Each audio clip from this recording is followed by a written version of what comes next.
Hello and welcome to my channel kids. Last video में हमने पढ़ा था chapter Nisha finds her way to school. इसमें हमने देखा था कि निशा कैसे एक मैप को फॉलो करते हुए अपने हाउस से निकल के अपने डिफरेंट लैंडमार्क्स को फॉलो करते हुए अपनी स्कूल तक पहुंचती है।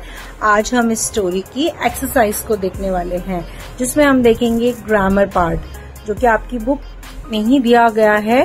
तो चलिए हम स्टार्ट करते हैं। इस पहले पेज नंबर 19 में we are given synonyms. Synonyms का मतलब होता है सेम मीनिंग्स वाले वर्ड। एक ही वर्ड है, उसकी जगह पे हम कोई दूसरा वर्ड भी यूज कर सकते हैं और दोनों का ही मीनिंग सेम होगा। जैसे कि बिग को हम लार्ज भी बोलते हैं। प्रिटी मतलब ब्यूटीफुल। हैप्पी का मतलब होता है जॉयफुल। हैप्पी मतलब खुश, जॉयफुल मतलब भी खुश। BUY बाय मतलब किसी चीज को खरीदना। इसकी जगह पे हम परचेज भी लिख सकते हैं, उसका भी मतलब होता है खरीदना। स्टार्ट की जगह पे हम बिगिन भी लिखेंगे, तो उसका भी मतलब होता है किसी चीज को शुरू करना। दोनों का ही मीनिंग शुरू करना होता है। QUICK क्विक का मतलब होता है फास्ट। दोनों का मतलब होता है जल्दी। अब यहाँ पे हम कुछ टिक द करेक्ट ऑप्शंस देखते हैं। My grand mother is very beautiful lady. इसको हम सिनोनिम्स में हमें टिक करना है। तो ब्यूटीफुल का सिनोनिम क्या होगा? एनर्जेटिक, अट्रैक्टिव और वंडरफुल। एनर्जेटिक मतलब बहुत ही ज्यादा एनर्जी वाली हैं, अट्रैक्टिव मतलब सुंदर हैं दिखने में, और वंडरफुल मतलब बहुत अच्छी हैं। तो ब्यूटीफुल का सिनोनिम क्या होगा? Attractive. The soup is hot. Hot के लिए हम क्या यूज कर सकते हैं? वार्म, कोल्ड या बॉइलिंग। वार्म का मतलब गर्म होता है, कोल्ड मतलब ठंडा, बॉइलिंग मतलब उबल रहा है। तो इसके लिए हमें हॉट के लिए सिनोनिम यूज करना है, तो that will be warm. Third number पे है he has a big house. Big मतलब बड़ा। अब हम यहाँ पे इसका सिनोनिम देखेंगे। टाइनी मतलब छोटा, ग्रेट मतलब बहुत अच्छा, और लार्ज मतलब बड़ा। तो बिग का सिनोनिम क्या होगा? लार्ज। फोर्थ नंबर, महिमा इज टायर्ड मतलब थक जाना। थक जाना का सिनोनिम क्या होगा? एग्जॉस्टेड मतलब थकना, मैड मतलब पागल होना, और स्लीपी मतलब बहुत नींद आना। तो टायर्ड का सिनोनिम क्या हो जाएगा? एग्जॉस्टेड। आप भी इस वर्ड को यूज कर सकते हो। जब भी आप बहुत टायर्ड होते हो, you can use I am very exhausted. Exhausted मतलब थक जाना। हमें दिया हुआ है the room was noisy. Noisy मतलब बहुत शोर वाला रूम था। तो इसका हम सिनोनिम देखेंगे। एनर्जेटिक। अगेन एनर्जेटिक मतलब बहुत एनर्जी वाला, काम मतलब बहुत शांत, एंड लाउड मतलब बहुत शोर वाला। तो नॉइजी का मतलब क्या हो जाएगा? Synonym loud. ये थे हमारे synonyms. So next we are given on page number 20 guessing games है, बिकॉज इससे हमें रोड सेफ्टी से रिलेटेड कुछ वर्ड्स दिए हुए हैं। सबसे पहले आपको इनको अच्छे से देखना है, समझना है, लर्न करना है। इस गेसिंग गेम को आप अपने फ्रेंड्स के साथ भी खेल सकते हैं। आप उनसे क्वेश्चन पूछिए और वो आपको आंसर्स देंगे। So first question is a special place on the road for people to cross the road. यानी कि रोड पे लोगों के लिए एक ऐसी जगह जो स्पेशल है, जिसके थ्रू हम एक रोड को क्रॉस कर सकते हैं। तो उस जगह का नाम बताना है। The name of the place is zebra crossing. Second question is a special hat you wear when riding a bicycle or a motorcycle. एक ऐसी हैट जो हम मोटरसाइकिल और साइकिल चलाते वक्त अपने सिर पे पहनते हैं, उसको क्या कहते हैं? उसको हम बोलते हैं हेलमेट। यस, हेलमेट होता है जिसको हम अपने सिर पे पहनते हैं, जो हमें प्रोटेक्ट करता है। जब कभी कभी किसी का कोई एक्सीडेंट हो जाता है ना, तो हेलमेट जो होता है वो हमें बहुत अच्छे से प्रोटेक्ट करता है। थर्ड नंबर पे हमें दिया हुआ है a special path next to the road for people to walk on. यानी कि रोड के एकदम साथ एक छोटा सा पाथ बना होता है, कभी कभी बहुत बड़ा भी बना होता है लोगों के लिए, जिसके ऊपर वो चलते हैं। उसको क्या बोलते हैं? So answer is footpath. Footpath होता है ना, जो रोड के ऊपर साइड्स में बना होता है, जिसके ऊपर हम सब लोग जब रोड क्रॉस करते हैं तो खड़े भी होते हैं, और उसके ऊपर कभी कभी जब ट्रैफिक बहुत ज्यादा होता है तो हम लोग फुटपाथ के ऊपर चलते चलते काफी आगे तक निकल जाते हैं। A circular road with no traffic lights. यानी कि एक ऐसी सर्कुलर रोड होती है जिसमें हम गोल घूमते हैं, लेकिन वहाँ पे कोई भी ट्रैफिक लाइट नहीं होती। उसको हम बोलते हैं राउंड अबाउट। राउंड अबाउट मतलब हिंदी में हम उसको बोलते हैं गोल चक्कर। हम उसके चारों तरफ घूमते हैं और जिस भी रोड की तरफ हमें जाना होता है हम मुड़ जाते हैं, लेकिन वहाँ पे कोई भी रेड लाइट नहीं होती जो हमें फॉलो करनी होती है। 5th नंबर पे हमें दिया हुआ है अ मीटिंग पॉइंट वेयर 2 और मोर रोड्स कम टुगेदर। एक ऐसी जगह जहाँ पे 2 या 2 से ज्यादा रोड्स जो होती हैं वो आकर एक दूसरे से मिलती हैं, उसको हम कौन सी रोड बोलते हैं? उसको हम बोलते हैं इंटरसेक्शन। इंटरसेक्शन मतलब कभी कभी रोड्स जो होती हैं वो इस तरीके से टी पॉइंट बनाती हैं, कभी कभी वो ऐसे एक दूसरे को क्रॉस करती हैं, तो इन रोड्स को हम बोलते हैं इंटरसेक्शन। 6 नंबर पे हमें दिया है a road where vehicles can go in only one direction, यानी कि जो रोड, एक ऐसी रोड जिसमें सारा ट्रैफिक जो सिर्फ एक साइड जाता है, उस रोड को हम क्या बोलते हैं? One way. वन वे मतलब सिर्फ एक तरफ का रास्ता, दूसरी तरफ का रास्ता उस रोड पे नहीं होता। और अगर हम गलती से उस रोड पे चले जाते हैं, हमें दूसरी डायरेक्शन में जाना है, तो हमारा चालान भी हो जाता है। इसलिए हमें वन वे में रूल्स को फॉलो करना होता है। 7 नंबर पे दिया है हमें a special light on a car that tells other drivers which way the car is going to turn, यानी कि जब हम कार ड्राइव करते हैं तो एक इस टाइप की साइड्स में हमारी कार में लाइट लगी होती है।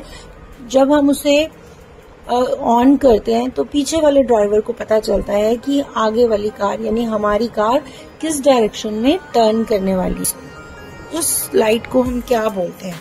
उसका नेम होता है इंडिकेटर। इंडिकेटर मतलब अगर आपको लेफ्ट जाना है तो आपको लेफ्ट साइड की लाइट का इंडिकेटर देना पड़ेगा, अगर आपको राइट जाना है तो राइट का इंडिकेटर देना पड़ेगा। वो लाइट जो होती है वो ब्लिंक करने लग जाती है और जो आपके पीछे की कार वाला ड्राइवर होता है उसको पता चल जाता है कि आप राइट जाने वाले हो या लेफ्ट जाने वाले हो। So on page number 21 we are given arrange the following sets of the words in alphabetical order। alphabetical orders का मतलब होता है कि जो हमारा अल्फाबेट्स होते हैं, जिनके अल्फाबेट होते हैं A to Z, इनसे हमें कुछ वर्ड्स दिए हुए हैं। हमें देखना है कि फर्स्ट लेटर जो है वो किस अल्फाबेट से स्टार्ट हो रहा है और अरेंज करना है हमें इन्हें अल्फाबेट ऑर्डर में। यानी कि अगर हमें डिफरेंट अल्फाबेट दिए हुए हैं तो हमें सिर्फ फर्स्ट लेटर देखना है। अगर हमें सेम अल्फाबेट के सारे वर्ड्स दिए हुए हैं तो हमें सेकेंड वर्ड को देखना है, और अगर सेकेंड वर्ड भी सब में सेम है तो we have to see the third और फोर्थ अल्फाबेट। उस हिसाब से हमें इनको अल्फाबेटिकल ऑर्डर में अरेंज करना है। तो चलिए हम इसे स्टार्ट करते हैं। सो फर्स्ट ऑप्शन में हमें दिया हुआ है mango, apple, orange, guava and banana. तो इसमें हमें अल्फाबेट्स के हिसाब से देखना है। फर्स्ट लेटर हमारा, जब हम ABCD लिखते हैं तो उसमें हमारा फर्स्ट लेटर आता है A। तो फर्स्ट वर्ड हम लिखेंगे एप्पल। सेकेंड लेटर B आता है, B से हमें दिया हुआ है बनाना, तो हम सेकेंड वर्ड लिखेंगे बनाना। B के बाद हमें दिया हुआ है ऑरेंज, मैंगो एंड गुआवा। अगर हम अपना अल्फाबेट बोलें, सारे अल्फाबेट्स बोलें, तो हमारा B के बाद आता है G यानी कि गुआवा। इसका मतलब है कि थर्ड नंबर पे हम वर्ड लिखेंगे गुआवा। फोर्थ नंबर पे G के बाद अगर हम ABCD बोलें तो उसमें आएगा मैंगो, तो हम लिखेंगे मैंगो। एंड लास्ट हमारा वर्ड आएगा, अल्फाबेट आएगा O, तो हम लिखेंगे ऑरेंज। तो हम इसको अल्फाबेटिकली रीड करते हैं, apple, banana, guava, mango, orange. Second option में हमें दिया हुआ है pink, purple, porch, pants and prune. अब आप देख सकते हैं कि इसका जो फर्स्ट अल्फाबेट है, सारे वर्ड्स का फर्स्ट अल्फाबेट हमारा P है, तो हम इसमें सेकेंड वाला अल्फाबेट देखेंगे। तो सेकेंड अल्फाबेट में PANTS, पैंट्स, यानी A जो है वो हमारा सबसे फर्स्ट अल्फाबेट होता है ABCD में, तो इसलिए हम सबसे पहले लिखेंगे पैंट्स। A के बाद हम सेकेंड अल्फाबेट देखेंगे I, यानी कि PINK, पिंक।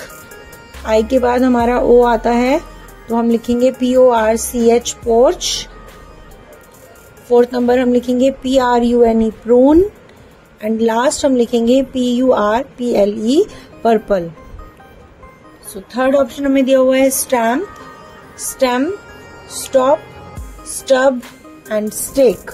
अब इसको अगर हम अल्फाबेटिकली सेट करें तो आप देख सकते हैं कि इसमें जो फर्स्ट एंड सेकेंड अल्फाबेट है वो सबका सेम है, सब में ST लिखा हुआ है ना। तो हम इसमें थर्ड वाले अल्फाबेट को चेक करेंगे। तो थर्ड अल्फाबेट में सबसे फर्स्ट हमारा अल्फाबेट A होता है, तो ASTA, तो हम लिखेंगे स्टैम्प। A के बाद क्या आता है ए के बाद हमारा ई वाला वर्ड लिखेंगे हम STEM, स्टेम। थर्ड वर्ड हम लिखेंगे स्टिक, क्योंकि इसमें आई है जो कि ई के बाद आएगा। फोर्थ वर्ड हम लिखेंगे स्टॉप, जिसमें ओ है। एंड लास्ट वर्ड हम लिखेंगे STUB, स्टब। अब हम इसको एक बार अल्फाबेटिकली रीड करते हैं। Stamp, stem, stick, stop and stub. Fourth हमें दिया हुआ है mistake, rest, lost, post and police. ये तो हमारा सिंपल है। इसमें सबसे फर्स्ट हम अल्फाबेटिकली ऑर्डर के हिसाब से देखेंगे तो सबसे फर्स्ट हमारा आएगा LOST, lost, then mistake, third number पे पुलिस, फोर्थ नंबर पे पोस्ट एंड फिफ्थ नंबर पे REST, रेस्ट। अब इसमें थर्ड और फोर्थ में PO वर्ड जो है दोनों वर्ड्स का कॉमन है, तो हम इसमें थर्ड वाले लेटर को देखेंगे। POL, L जो है वो पहले आएगा और POS जो है वो बाद में आएगा, तो इसलिए हम अल्फाबेटिकली इसको रीड करते हैं। Lost, mistake, police, post and rest. Fifth वाले में list, lamp, lunch, layer and lamp, ये 5 वर्ड्स दिए हैं। अल्फाबेट जो है सबका कॉमन है, तो हम इसमें सेकेंड अल्फाबेट से चेक करेंगे। जिनमें सेकेंड अल्फाबेट भी सेम है उसमें हम थर्ड से चेक करेंगे, और जिनमें थर्ड भी सेम है उसमें हम फोर्थ अल्फाबेट से चेक करेंगे। तो सबसे फर्स्ट हम लिखेंगे LAMB, लैम्प। सेकेंड वर्ड में लिखेंगे LAMP, लैम्प। अब हमने इसमें लैम्प को पहले क्यों लिखा, क्योंकि LAM दोनों में कॉमन है, बट B जो है वो पहले आता है, इसलिए हम लैम्प को फर्स्ट नंबर पे लिखेंगे, और P जो है वो बाद में आता है, इसलिए हम P सेकेंड नंबर में लिखेंगे लैम्प। थर्ड नंबर पे will write LAYER, layer. Fourth number पे हम लिखेंगे LIST, list. And fifth number पे हम लिखेंगे LUNCH, लंच। तो इसको अल्फाबेटिकली एक बार हम रीड करते हैं। Lamp, lamp, layer, list and lunch. Next हमें दिया हुआ है कलेक्टिव नाउन्स। कलेक्टिव नाउन्स क्या होते हैं? Collective nouns are nouns that refer to the groups of people, animals और थिंग्स। फॉर एग्जाम्पल, यानी कि आपको कलेक्टिव नाउन जो होता है वो क्या होता है? ग्रुप्स को शो करता है। किसी भी चीज का ग्रुप हो सकता है, वो लोगों का ग्रुप भी हो सकता है, एनिमल्स का ग्रुप भी हो सकता है, और वो किसी भी चीज का ग्रुप भी हो सकता है। इसमें हम कुछ एग्जाम्पल देखेंगे। फर्स्ट एग्जाम्पल है स्वॉर्म ऑफ बीज, यानी बहुत सारी मक्खियों का जो ग्रुप होता है उसको हम बोलते हैं swarm. A school of fish, बहुत सारी मछलियों का जो झुंड होता है उसको हम बोलते हैं school. A pride of Lions, बहुत सारे शेरों का जो झुंड होता है उसको हम बोलते हैं pride. A deck of cards, बहुत सारे कार्ड्स का ग्रुप होता है, झुंड होता है, तो उसको हम बोलते हैं deck. An army of soldiers, यानी बहुत सारे सोल्जर्स का ग्रुप होता है, तो उसको मिलाकर क्या बन जाती है? एक आर्मी बन जाती है। अ हर्ड ऑफ शीप, बहुत सारी शीप यानी बहुत सारी भेड़ों का झुंड होता है, तो उसको हम बोलते हैं heard. And a crowd of people, बहुत सारे लोगों की भीड़ होती है, उसको हम बोलते हैं crowd. And a bunch of keys, बहुत सारी चाबियों का गुच्छा होता है, तो उसको हम बोलते हैं बंच। तो ये हमारे कलेक्टिव नाउन्स की कुछ वर्ड्स होते हैं जिनको हमें लर्न करना पड़ता है। अभी हमें नीचे कुछ फिल इन द ब्लैंक्स दिए हैं बाय सो यहाँ पर हमें कुछ फिल इन द ब्लैंक्स दिए हैं, ऑप्शंस दिए हैं, हमें इन ऑप्शंस को correct fill in the blanks में फिल करना है। Already I have done for you. First is a bouquet of flowers. Flowers का जो बहुत बड़ा हम बंच लेते हैं, बहुत सारे फ्लावर्स को कलेक्ट करके एक हम बुके बनाते हैं। आप जब किसी को गिफ्ट देते हो, आप बुके खरीदते हो ना फ्लावर्स का, तो फ्लावर्स का जो बहुत सारा झुंड होता है उसको हम बोलते हैं bouquet. A class of student, बहुत सारे बच्चों का जो ग्रुप होता है उसको हम बोलते हैं क्लास। स्टूडेंट्स जो पढ़ने वाले बच्चे होते हैं उनका जो ग्रुप होता है उसको हम बोलते हैं क्लास। बहुत सारी बुक्स का ढेर होता है उसको हम बोलते हैं पाइल। और बहुत सारे छोटे छोटे बिल्ली के जो बच्चे होते हैं उनको हम बोलते हैं litre. And dash of ants, यानी बहुत सारी छोटी छोटी चींटियों का जो झुंड होता है उसको हम बोलते हैं आर्मी ऑफ एंट्स। तो ये सारे हमारे एग्जाम्पल हैं कलेक्टिव नाउन के। So on page number 23 we are given the complete the given table with the suitable masculine and feminine noun। आपको masculine and feminine nouns लिखने हैं। फर्स्ट वर्ड आपको दिया हुआ है लॉर्ड, आपको इसका फेमिनिन लिखना है, तो लॉर्ड का फेमिनिन होगा लेडी। आपको फेमिनिन दिया हुआ है सेकंड में काउंटेस, काउंटेस का मस्कुलिन होगा काउंट। मस्कुलिन दिया हुआ है थर्ड में आपको मिल्कमैन, मिल्कमैन मतलब जो दूध लेकर आता है, और मिल्क मेड मतलब जो लेडी दूध लेकर आती है उसको मिल्क मेड बोलते हैं। फोर्थ वाले में आपको दिया हुआ है WITCH विच, विच उसका मस्कुलिन जेंडर होगा विजार्ड। DRONE ड्रोन, ड्रोन का फेमिनिन होगा क्वीन, क्वीन का मतलब होता है रानी। नेक्स्ट आपको दिया हुआ है COW काउ, काउ का मस्कुलिन होगा बुल, काउ मतलब गाय, बुल मतलब बैल। COCK कॉक, कॉक का फेमिनिन होगा HEN hen। NIECE नीज, नीज का मस्कुलिन होगा, नीज का मस्कुलिन होगा NEPHEW नेफ्यू। ही चीता, शी चीता। DOE डो, डो का हम लिखेंगे DEER डियर, डियर मतलब हिरन, और हिरन का हिरनी को हम बोलते हैं डो। STALLION स्टैलियन, स्टैलियन मतलब घोड़ा, और घोड़े का फेमिनिन होगा MARE मेयर। DUCK डक मतलब बतख, DRAKE ड्रैक यानी कि जो बतख का मस्कुलिन जेंडर होता है उसको हम बोलते हैं ड्रेक। नंबर 26 आपको कुछ ट्रैफिक साइंस दिए हुए हैं, हम इनको देखते हैं। जब इस तरीके का साइन हमें रोड पे दिखाई देता है इसका मतलब होता है स्पीड लिमिट, हमें अपनी स्पीड को कंट्रोल करके चलाना है। जितनी स्पीड उस बोर्ड पे लिखी होती है उसी स्पीड के अंडर हमें अपने व्हीकल को चलाना होता है। इस टाइप का साइन जब हमें दिखता है इसका मतलब होता है नो पार्किंग, यानी हम अपनी कार को वहां पे पार्क नहीं कर सकते। इस तरीके का साइन दिखता है तो नो पेडेस्ट्रियंस, यानी कि हम वहां पे पैदल नहीं चल सकते। इस तरीके का साइन है मेन एट वर्क, यानी कि जो लोग हैं वो काम कर रहे हैं, हमें ध्यान से अपनी गाड़ी को चलाना है। और जब हमें इस तरीके का साइन दिखता है इट मीन्स कि वहाँ पे स्कूल है, हमें अपने व्हीकल्स को स्लो चलाना है, क्योंकि वहाँ स्कूल में बहुत सारे बच्चे होते हैं तो हम अपनी स्पीड को कंट्रोल में रखना है। जब हमें इस तरीके का साइन दिखता है इट मीन्स नो एंट्री, हम उस जगह पे एंटर नहीं कर सकते। कंपल्सरी साउंड हॉर्न, कुछ कुछ जगहों पे हमें अपने व्हीकल के हॉर्न्स जरूर बजाने होते हैं। कभी अचानक से सामने से कोई दूसरी रोड आ जाती है तो जब भी आप उस रोड को क्रॉस करने लगते हो तो आपको अपना हॉर्न जरूर प्रेस करना है। साइन होता है this sign is of traffic signal, जो कि हमें हर रोड पे फॉलो करना होता है।